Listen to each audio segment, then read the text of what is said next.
Welcome back to Colorado's Best. Each week, we are joined by Colorado's Best attorney, Phil Harding. Joanna spoke remotely with Phil to find out what insurance companies and police officers use to determine who is at fault in an auto accident. Happy New Year, Phil. Happy New Year. Finally.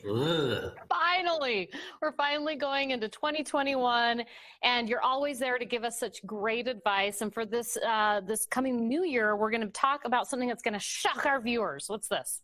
It is. We're going to talk about, it's known as an EDR, and that stands for Event Data Recorder. And if you're driving a car, more likely than not, it has an EDR in it. And we got to tell you, EDRs are awesome. They're used by insurance companies, they're used by police to determine who's at fault, and everyone may use this, including insurance companies on the other side, to pay you less money.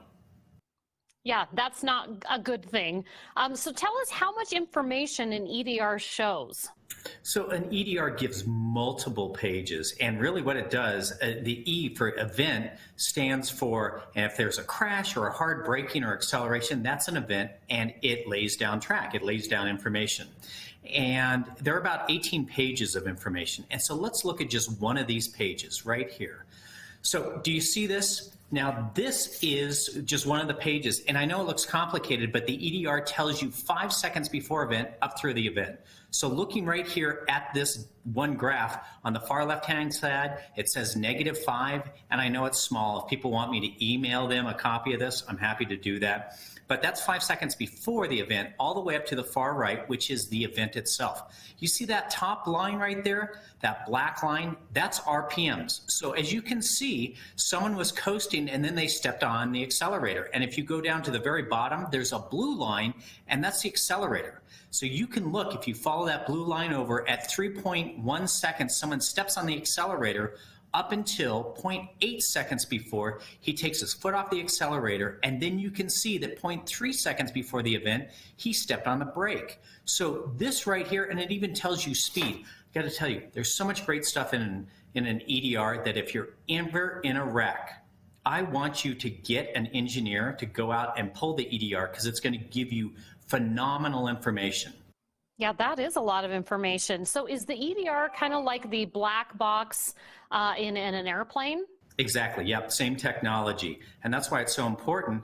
But the one thing is some cars don't have EDRs, or if you're not challenging this in enough time and the EDR has been overwritten, you can still win the case. And the way that you do that is either through looking at skid marks that may have been at the scene, or witness statements and so forth. So, you know, if there isn't an EDR, talk to witnesses, get an attorney out there or get a PI out there to take pictures and the like.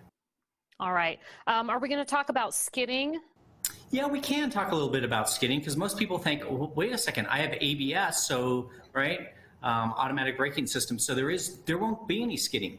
Wrong. Most cars only have the ABS on the front, and so when you lock it up, a lot of times the back skids. So even though you have ABS, there is going to be skidding there. Now let me tell you, this EDR is also used to pay you less money, and let me tell you why. Let's say you're in a car wreck, and what happens is the person ran through a red light and hit you. The other side's insurance company, remember, is going to try to protect the bad guy that ran into you. So they're going to say, oh, you know what? You were speeding, or you were partially at fault. So that's why they want to get the EDR, so they can pay you less money. Now let's kind of look at this right now. If you go to trial on comparative fault and the jury says, because you were speeding, you're 20% at fault, so that means you get $20,000 less if there's a $100,000 verdict. So again, this scenario assumes that you went to trial, you get a $100,000 verdict, and the jury comes back and says you're 20% at fault. If that's the case, you only get $80,000. Now come back to me. I want to talk to you for 1 second. Colorado's one of the weird jurisdictions that has comparative fault, which says if a jury says that you as the plaintiff are 50% or more at fault, you collect nothing. So that's why you have to make sure when you bring a claim that the jury finds you 49% or less at fault, or you get nothing. So it's not a reduction, like if they say you're 60% at fault, you don't reduce that 100,000 by 60,000, you get zero. So you have to be less than 50% at fault. All right, a lot of great information as we're heading into the new year. Phil, thanks for always being our go-to person when it comes to all of this. My pleasure. Good talking to you. All right.